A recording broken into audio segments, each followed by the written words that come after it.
નમસ્કાર, ન્યૂઝ ફોકસમાં હું પ્રાપ્તિ પંડે આપનું સ્વાગત કરું છું। ન્યૂઝ ફોકસની શરૂઆત કરીએ આજના મુખ્ય સમાચારથી। ભરૂચમાં નર્મદા ઉપર બનેલા નવા પુલનું લોકાર્પણ પ્રધાનમંત્રીએ કરતા ટ્રાફિક જામ હવે બન્યો ભૂતકાળ। પેટ્રોલિયમની બરબાદી અટકાવવા સાથે આર્થિક પ્રગતિને નવી ગતિ આપશે ઇજનેરી અચરજ જેવો કેબલ બ્રિજ।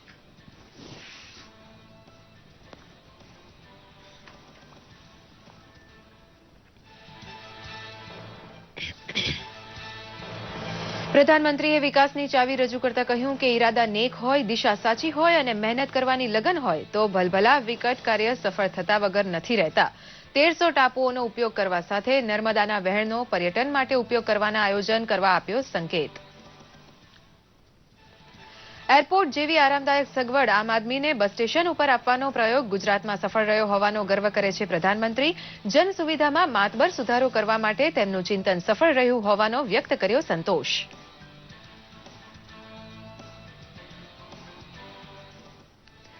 પેટ્રોપોલિમરનું વિરાટ કારખાનું ખુલ્લું મૂકવા માટે દહેજ પહોંચ્યા પ્રધાનમંત્રી। ઓએનજીસીનો ઓપેલ પ્લાન્ટ ગુજરાતમાં પેટ્રોપોલિમર ઉદ્યોગ માટે અચ્છે દિન સાબિત થશે। હાઈટેક કારખાનું જ્યાંથી સંચાલિત થાય છે તે કંટ્રોલ રૂમની મુલાકાત લેતા પ્રધાનમંત્રી। પ્રધાનમંત્રી મોદીએ કહ્યું, પોલિમર ઉત્પાદન અંગેનું આ કારખાનું મેક ઇન ઇન્ડિયાની સફળતામાં આપશે મોટું યોગદાન। વિશ્વના પેટ્રો નકશા ઉપર ચમક્યું દહેજ।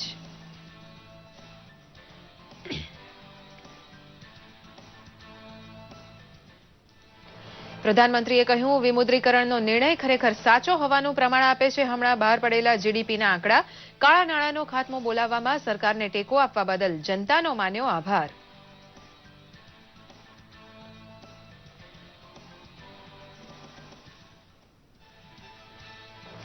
ગુજરાતની ધરતી ઉપર ડગ માંડતા જ પ્રધાનમંત્રીએ સુરતમાં કહ્યું, તબીબી અનુસ્નાતક શિક્ષણમાં 4000 બેઠકનો વધારો કરવાનો નિર્ણય ઐતિહાસિક સાબિત થશે। ભાજપની કાર્યકર મેદનીને સંબોધન કરતા કહ્યું, દેશની પ્રગતિમાં સિંહફાળો આપતું રહેશે ગુજરાત।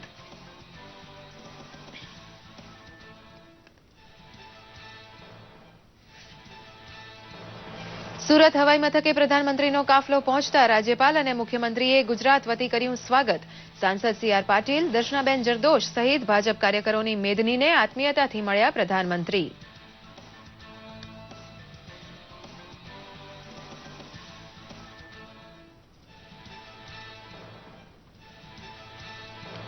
સોમનાથ મહાદેવની પૂજા અર્ચના સાથે શિવાલયને ધ્વજાજી અર્પણ કરે છે ભાજપ પ્રમુખ અમિત શાહ।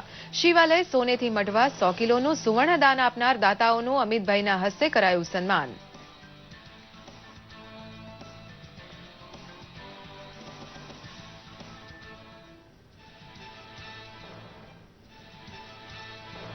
પ્રધાનમંત્રીના આગમનની પૂર્વ સંધ્યાએ નર્મદા અષ્ટકના મંગળધ્વનિ સાથે લોકમાતા નર્મદા મૈયાને 3055 મીટર લાંબી ચુંદડી અર્પણ કરવામાં આવી। ભરૂચનું નામ ગિનિસ બુક ઓફ વર્લ્ડ રેકોર્ડમાં થયું અંકિત।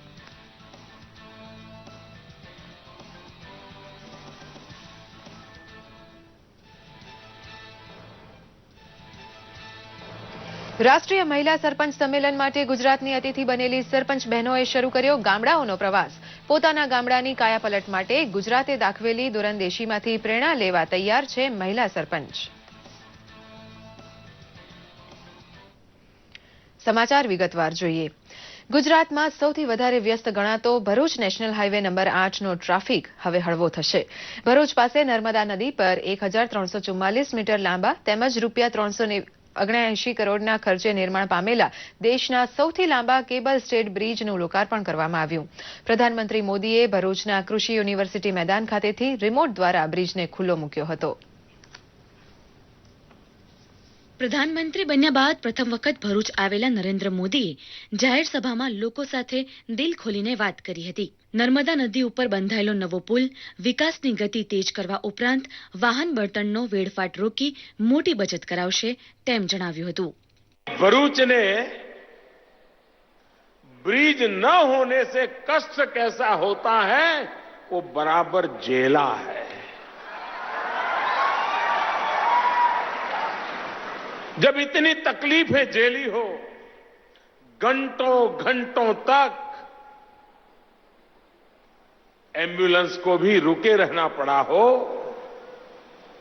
तब ये सुविधा प्राप्त हो, वो कितना बड़ा मायना रखती है, ये गुजरात के लोग भली भांति जानते हैं। और भाइयों बहनों, ये ब्रिज का बनना ये सिर्फ भरूच अंकलेश्वर की समस्या का मुद्दा नहीं है। ये हिंदुस्तान के पश्चिमी भारत की हर किसी को तकलीफ देने वाली अवस्था थी। आधुनिक टेक्नोलॉजी के द्वारा हिंदुस्तान में पहली बार इतना लंबा इस टेक्नोलॉजी वाला ब्रिज बना, और वो भी मां नर्मदा के तट पे बना। ભાડભૂત યોજનાનો ઉલ્લેખ કરતા પીએમએ કહ્યું હતું કે છેલ્લા 25 વર્ષમાં સુરતનો જેવો વિકાસ થયો તે પ્રમાણે ભરૂચની આવતા 10 વર્ષમાં કાયાપલટ થઈ જશે। भरूच में मैं जब मुख्यमंत्री था तब भी ये बात आती थी, तब हमारा रमेश यहां का विधायक हुआ करता था, तब भी ये बात आती थी कि यहां पीने का पानी, भाइयों बहनों, आज ये वियर बनने के बाद अच्छी क्वालिटी का भरपूर शुद्ध पानी ये भरूच को प्राप्त होगा। और आप मान के चलिए, जैसे आप सूरत की प्रगति देख रहे हो ना, आपकी आंखों के सामने हुआ है। 20-25 साल में सूरत बदला है, 10-15 साल में पूरा भरूच बदल जाएगा। સરકારી વહીવટની છબી ભલે ગમે તેવી હોય, પરંતુ નીતિ નિર્ધારણ કરવાનું કામ સાચી દિશામાં થાય તો સફળતા કેવી રીતે મળે તે ગુજરાતે સાબિત કરી બતાવ્યું છે। मैंने एक टीम बिठाई, सैटेलाइट टेक्नोलॉजी का उपयोग किया और पूरा खाका खोल करके निकाल दिया। भारत के पास 1300 से ज्यादा आइलैंड है, और उसमें कुछ आइलैंड तो सिंगापुर से भी बड़े हैं। यानी हम हमारे आइलैंड का कितना विकास कर सकते हैं, कितनी विविधताओं से भर सकते हैं, टूरिज्म के डेवलपमेंट के लिए क्या कुछ नहीं कर सकते हैं।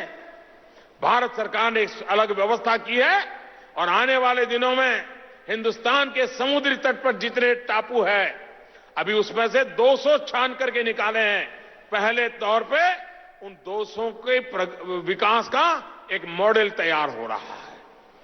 આ ઉપરાંત ભરૂચમાં એરપોર્ટને ટક્કર મારે તેટલું આધુનિક બસપોર્ટ બાંધવાના પ્રોજેક્ટનું ખાતમુહૂર્ત કરાવતા તેમણે કહ્યું હતું કે વડોદરાથી શરૂ થયેલો પ્રયોગ સફળ રહેતા બસપોર્ટ અનેક શહેરોમાં બંધાઈ રહ્યા છે।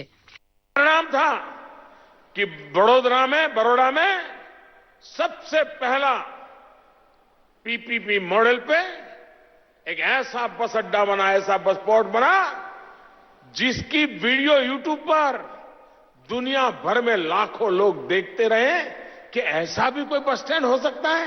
આ પ્રસંગે રાજ્યના મુખ્યમંત્રી વિજયભાઈ રૂપાણી, નાયબ મુખ્યમંત્રી નીતિનભાઈ પટેલ અને ભરૂચના સાંસદ મનસુખ વસાવાએ ગુજરાતના વિકાસ માટે ગુજરાત સરકારને પ્રોત્સાહન આપવા બદલ પ્રધાનમંત્રીનો આભાર માન્યો હતો। મહત્વનું છે કે 1344 મીટર લાંબા દેશના સૌથી મોટા કેબલ સ્ટેડ બ્રિજની ડિઝાઇન પ્રમાણે 100 વર્ષનું આયુષ્ય ધરાવે છે।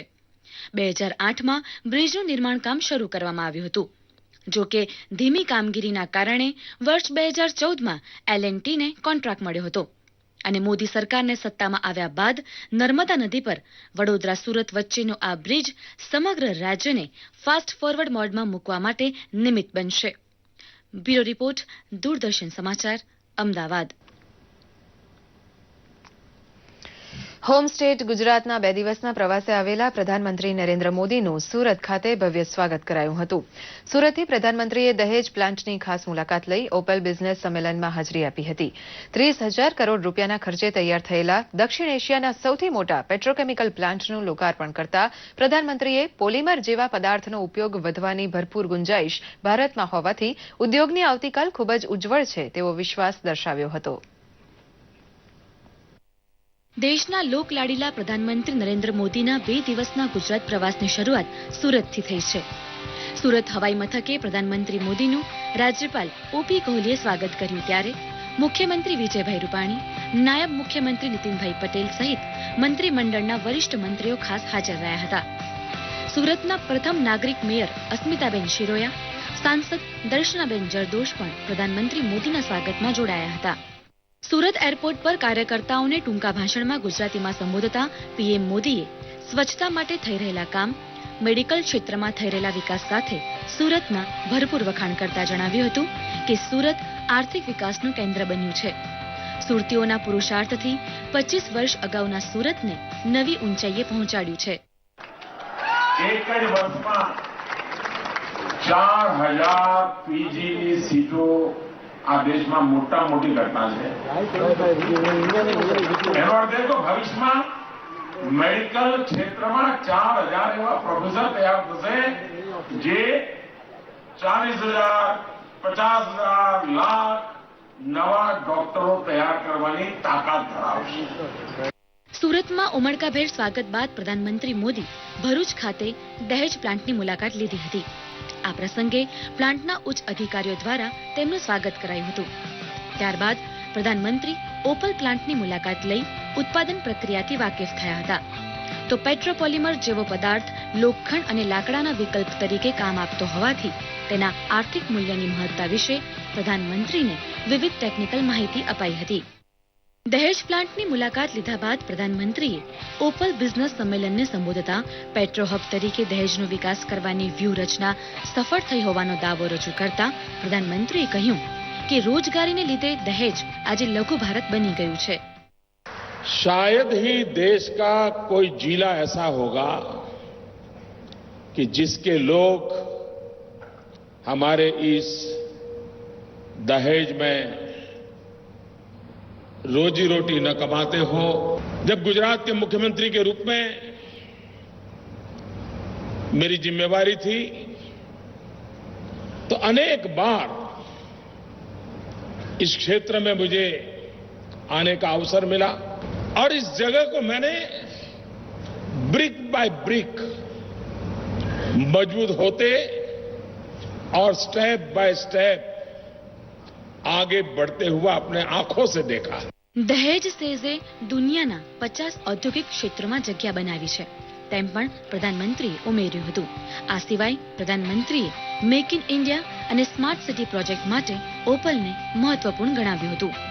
मेक इन इंडिया आज भारत का सबसे बड़ा इनिशिएटिव बन चुका है. तमाम रेटिंग एजेंसियों ने इसकी कामयाबी की प्रशंसा की है. मेक इन इंडिया एक प्रयास है भारत को मैन्युफैक्चरिंग, डिजाइन और इनोवेशन का ग्लोबल हब बनाने का. આ સાથે પ્રધાનમંત્રીએ કહ્યું કે દહેજમાં 40,000 કરોડથી વધુનું રોકાણ થઈ ચૂક્યું છે. દહેજની આ સફળતામાં પીએમએ દહેજ અને તેની આસપાસ ઇન્ફ્રાસ્ટ્રક્ચર મુદ્દે ગુજરાત સરકારના પણ વખાણ કર્યા હતા. તો આ સિવાય પીએમએ વિમુદ્રીકરણના આંકડા આપતા દરેક ક્ષેત્રને લાભ થશે તેમ પણ જણાવ્યું હતું. पिछली तिमाही के जो आंकड़े हैं उन्होंने साफ कर दिया है कि दिवाली के बाद हुई इस कार्रवाई का दुनिया के बड़े बड़े संगठनों और जानकारों ने समर्थन किया है. जीडीपी सोचने से सोचा गया था इतनी कम होगी, कुछ नहीं हुआ. देश तेजी से आगे बढ़ रहा है भैया. एप्पल के सीईओ मिस्टर टिम कुक ने कहा कि भारत के इस फैसले के दूरगामी परिणाम होंगे और सकारात्मक होंगे. माइक्रोसॉफ्ट के सह संस्थापक बिल गेट्स ने कहा कि ये फैसला पैरेलल इकोनॉमी को खत्म करेगा और अर्थव्यवस्था में पारदर्शिता लाएगा.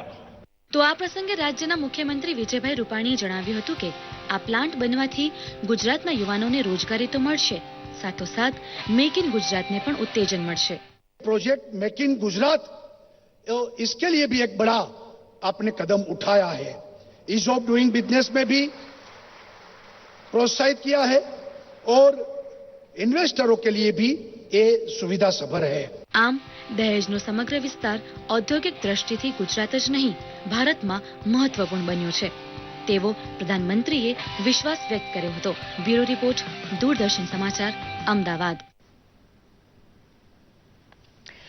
તબીબી શિક્ષણમાં અનુસ્નાતક કક્ષાએ બેઠકોમાં માતબર ઉમેરો કરવાનો નિર્ણય કરવા બદલ સુરતના યુવા ડોક્ટર પ્રધાનમંત્રીનો આભાર માનવા એરપોર્ટ પહોંચ્યા હતા. डॉक्टर हीना अग्रवाल। हम लोग यहाँ पे इसलिए आए हैं क्योंकि ऑल इंडिया लेवल पे जो 4000 सीट्स इंक्रीज हुई है and it is only because doctor PM जो हमारे नरेंद्र मोदी हैं, जो 2018-19 में होने वाला था वो 2017-18 में हो रहा है, तो उसके लिए हम उनको थैंक यू बोलने आए हैं। નર્મદા ઉપર નવો નક્કોર પુલ ખુલ્લો મૂકીને પ્રધાનમંત્રીનો કાફલો અમદાવાદ તરફ રવાના થયો તે સાથે જ નવો ટ્રાફિક નિહાળવા લોકો કેબલ બ્રિજ ધસી ગયા હતા. રોશનીથી શણગારાયેલા નવા બ્રિજ ઉપર વાહન વ્યવહાર શરૂ થતા જૂના ટોલ બૂથ ઉપર વાહનની ભીડ ખાસ્સી ઘટી ગઈ હતી. તો બીજી બાજુ ઉદ્ઘાટનના પહેલા દિવસે પુલ ઉપર વાહન ચલાવ્યું હોવાનો રોમાંચ પોતાની યાદગીરીમાં અંકિત કરવાનો પ્રયાસ દરેક ડ્રાઈવર કરતો જણાયો હતો. ટ્રાફિક જામથી મુક્તિ બદલ ભરૂચમાં દિવાળી જેવો માહોલ જામ્યો છે.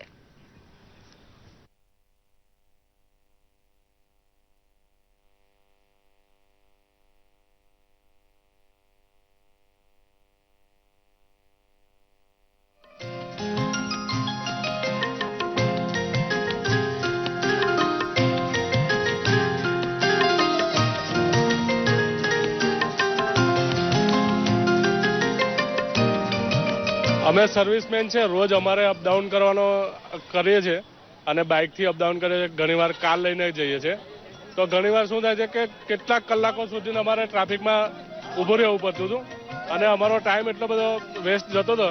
આ એક નવા બ્રિજના લોકાર્પણથી ખુલવાથી કદાચ અમારી સમસ્યા દૂર થઈ જશે અને અમે 1-2 કલાક વહેલા ઘરે આવીશું. એ માટે મોદી સાહેબને થેન્ક્સ અને આ બ્રિજ બનાવવા બદલ ખૂબ ખૂબ આભાર. છેલ્લા લગભગ 5-7 વર્ષથી ટ્રાફિકની સમસ્યા જે રહેતી હતી એ સમસ્યા આજે બ્રિજના ઓપનિંગમાં લોકોની લાગણીઓ બી સંતોષાઈ ગઈ, ટ્રાફિક સમસ્યા બી લાઈફ ટાઈમ હવે દૂર થઈ ગઈ અને લોકો ખુશ થઈ ગયા.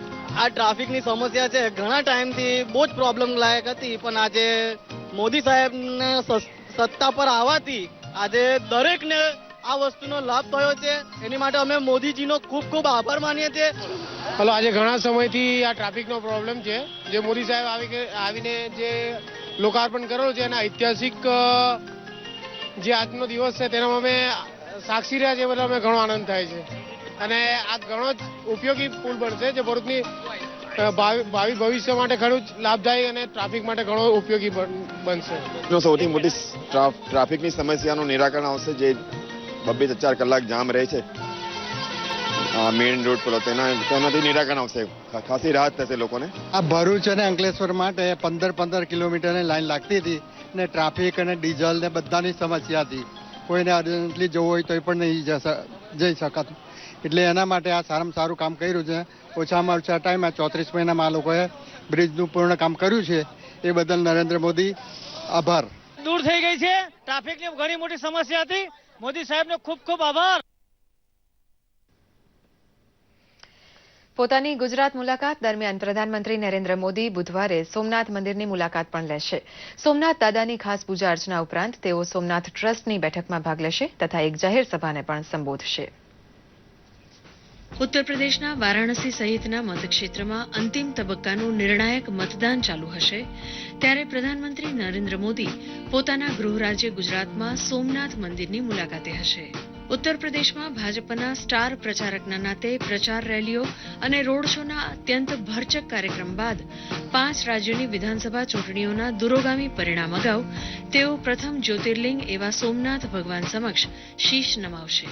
અને ગુજરાતમાં સોમનાથ એમને માટે એક મહત્વનું કેન્દ્ર એટલા માટે છે કે વૈચારિક આસ્થા સ્થાન કે જે એક પ્રકારે ગુજરાતી પ્રજાનું અને આમ કહો તો ભારતની પ્રજાનું વિનાશથી નિર્માણ સુધીની જે આપણી માનસિકતા છે એનું પ્રતીક છે.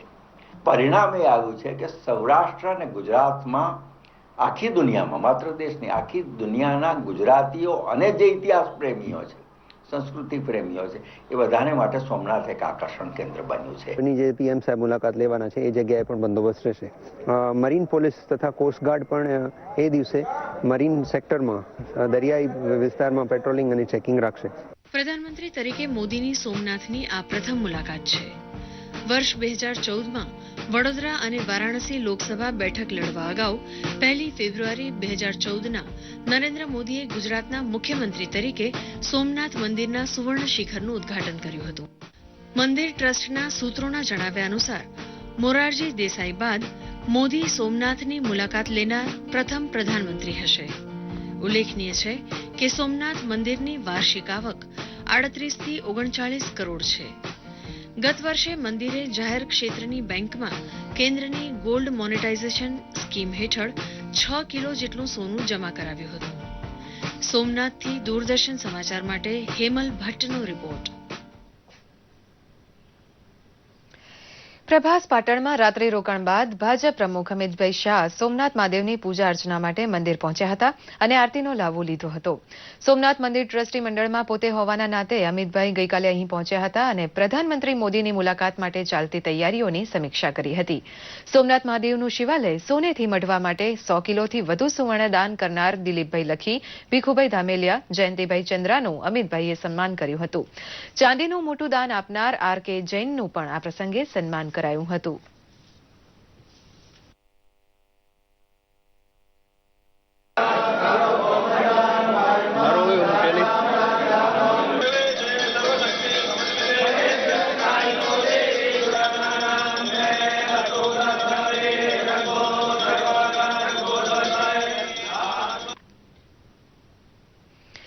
આંતરરાષ્ટ્રીય મહિલા દિવસે પ્રધાનમંત્રી નરેન્દ્ર મોદી ગાંધીનગર ખાતે સ્વચ્છ ભારત મિશન હેઠળ ઉત્કૃષ્ટ કામગીરી બદલ મહિલા સરપંચોને પારિતોષિક એનાયત કરશે. મહાત્મા મંદિર ખાતે યોજાનારા દબદબાપૂર્ણ કાર્યક્રમમાં પીએમ મોદી દેશભરમાંથી આવનારા 6000 જેટલી મહિલાઓને પ્રોત્સાહિત કરશે. આ નિમિત્તે સ્વચ્છતા અને સેનિટેશનમાં શ્રેષ્ઠ પદ્ધતિઓ અંગે પ્રદર્શનનું આયોજન પણ કરાયું છે. મહાત્મા ગાંધી સ્વચ્છ ભારત મિશન 2 ઓક્ટોબર 2014 શરૂ થયું. ત્યારથી અત્યાર સુધીમાં અડધી મજલ કાપી ચૂક્યું છે. આ કાર્યક્રમની સતત સમીક્ષામાં મોદી સરકારનું તારણ રહ્યું છે કે લોકોની ટેવ અને વર્તનમાં પરિવર્તન લાવવામાં ભારતની મહિલા સિંહ ફાળો આપી રહી છે. મહિલા સરપંચોની આ કામગીરીને બિરદાવવા અને પ્રોત્સાહિત કરવા કેન્દ્ર સરકારના મેગા ઇવેન્ટની ગુજરાત સરકાર યજમાની કરી રહી છે. ये जो है स्वच्छ शक्ति 2070 नाम का एक पूरा एक कन्वेंशन ऑर्गेनाइज किया गया है और उसमें पूरे भारत भर से अलग अलग प्रांतों से अलग अलग राज्यों से सब मिला के 6000 जितनी महिला सरपंच बहनें आएंगी और इसका मेन उद्देश्य मुख्य यही है कि वो उन्होंने स्वच्छता में जो सुंदर काम किया है उसे नवाजा जाए. સમગ્ર દેશમાં કુલ 100 ઉપરાંત જિલ્લાઓ જાહેરમાં શૌચક્રિયા મુક્ત જાહેર થયા છે, જેમાંથી ગુજરાતમાં 21 જિલ્લાઓમાં આ સિદ્ધિ મેળવાઈ છે. એ પણ હકીકત છે કે શહેર, નગર કે ગામને ઓડીએફ જાહેર કરવા માત્ર પૂરતું નથી. જરૂર એ વાતની છે કે લોકોની ટેવ અને વર્તનમાં આવેલું પરિવર્તન ટકી રહે અને તે માટે સતત પ્રયત્નશીલ રહેવાય. આપણે આ વાત સ્વીકારવી પડશે અને મહિલાઓ આમાં અગત્યની ભૂમિકા ભજવી શકે તેમ છે. કે તારીખ 2/10/2014 ની અંદર જે દેશના વડાપ્રધાનનો મનનો વિશ્વાસ, મનનો વિચાર સમગ્ર દેશ સામે મૂક્યો અને દેશે એ વિચારને ઝીલી લીધો છે અને એ ઝીલી લીધો છે એનું પરિણામ આપણે બધા લોકો અત્યારે ગુજરાતમાં જોઈ રહ્યા છે કે 26 લાખ શૌચાલય બનાવવામાં 3 વર્ષની અંદર, છેલ્લા વર્ષની અંદર અમે 13 લાખ બનાવ્યા છે. એના પહેલાના વર્ષની અંદર અમે 9 લાખ બનાવ્યા છે. આ બધી કામગીરી છે એની અમને સંપૂર્ણ હૂંફ આ દેશના વડાપ્રધાને આપી છે. દેશભરમાંથી જે મહિલાઓ ગુજરાત આવી છે તેઓને સ્વચ્છ ભારત મિશનની શ્રેષ્ઠ કામગીરી કરનાર વિવિધ જિલ્લાઓની મુલાકાતે પણ લઈ જવાઈ રહી છે, જેથી તેઓને આ ક્ષેત્રે ગુજરાતમાં ઉઠાવાઈ રહેલા વિવિધ પગલાંની જાણકારી મળી શકે. लीलापुर गांव में बहुत अच्छा लगा और ओडीएफ का अच्छा है और आंगनबाड़ी और सब घर में शौचालय है और पानी बिजली सब अच्छा है. हमारे यहाँ के मुख्यमंत्री, पहले मुख्यमंत्री आनंदीबेन पटेल ने दत्तक ले लिया गांव है लीलापुर गांव. यहाँ से बहुत डेवलपमेंट के बारे में हम देख रहे हैं. अच्छा स्कूल है, आंगनवाड़ी है, छोटे छोटे बच्चे हैं.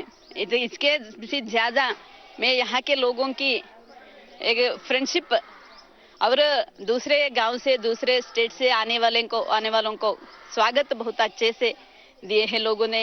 આ પ્રકારની પહેલ મધ્યાંતરે આવેલા સ્વચ્છ ભારત મિશનને ઓક્ટોબર 2019 સુધીમાં દેશના ખૂણે ખૂણે લઈ જવામાં ભારે મદદરૂપ થઈ શકશે. બ્યુરો રિપોર્ટ, દૂરદર્શન સમાચાર, અમદાવાદ.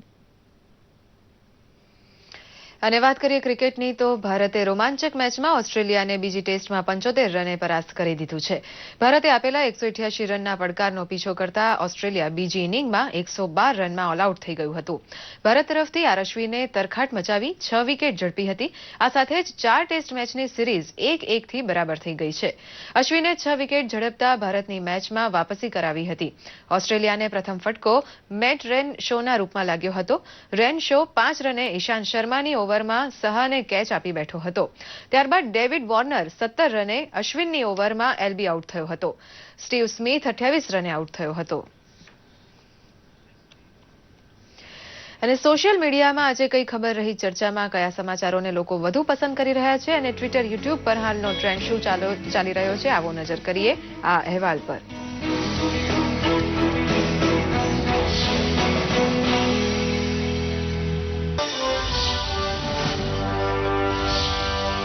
આજે પીએમ મોદી ગુજરાતની મુલાકાતે છે ત્યારે tweet #Gujarat on fast track કરી ટ્રેન્ડ શરૂ થયો છે, જ્યાં લોકો પીએમના ભાષણને ટ્વીટ કરી રહ્યા છે.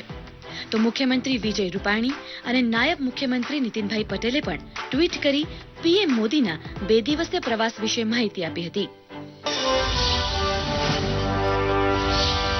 રાષ્ટ્રપતિ પ્રણવ મુખર્જીએ એક ગાંધીવાદી રાજકારણી રવિ રેના અવસાન પર દુઃખ વ્યક્ત કર્યું છે અને તેમના કાર્યોને યાદ કરી તેમને શ્રદ્ધાંજલિ અર્પી. તો કેન્દ્રીય મંત્રીઓએ પણ તેમને ટ્વીટ કરી શ્રદ્ધાંજલિ અર્પી. ઇન્ડિયન ઇન્સ્ટિટ્યૂટ ઓફ સાયન્સ બેંગ્લોરને દુનિયાની સ્મોલ ટોપ 10 યુનિવર્સિટીમાં સ્થાન મળ્યું છે, જેના વિશે માહિતી પ્રસારણ મંત્રી વેંકૈયા નાયડુએ ટ્વીટ કરી માહિતી આપી હતી અને યુનિવર્સિટીને શુભેચ્છા પાઠવી હતી. આજે અભિનેતા અનુપમ ખેરનો જન્મદિવસ છે. તેમણે નાટકો અને ફિલ્મો બંનેમાં કામ કર્યું છે. તેમણે 500 થી વધુ નાટકોમાં કામ કર્યું છે. તો 1982માં આગમન અને 1984માં સારાંશ ફિલ્મથી ફિલ્મોમાં કામ શરૂ કર્યું અને આજ સુધી તેઓ ફિલ્મોમાં અવિરત પોતાનું કામ કરી રહ્યા છે. આવો જોઈએ તેમની ફિલ્મોની થોડી ઝલક.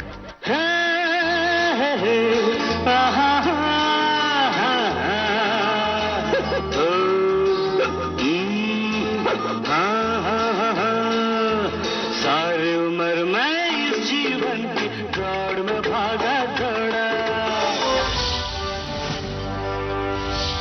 આજે ગાયિકા સાધના સરગમનો જન્મદિન છે. તેમણે 1982 થી ફિલ્મોમાં કામ કરવાનું શરૂ કર્યું. આજે પણ તેઓ ફિલ્મ જગતમાં કાર્યરત છે. આવો જોઈએ તેમના ગીતોની થોડી ઝલક. पहला नशा पहला खुमार नया प्यार है नया इंतजार खेत गए पापा बाजार गइल माँ खेत गए पापा बाजार गइल माँ अकेले हूँ घर माँ तू आजा बाल माँ अकेले हूँ घर माँ तू आजा बाल माँ. સોશિયલ મીડિયા ડેસ્કથી હેતલ ચૌહાણનો રિપોર્ટ, દૂરદર્શન સમાચાર, અમદાવાદ. તો આ સાથે જ આજનો ન્યૂઝ ફોકસ કાર્યક્રમ અહીં સમાપ્ત થાય છે. નમસ્કાર, શુભરાત્રી.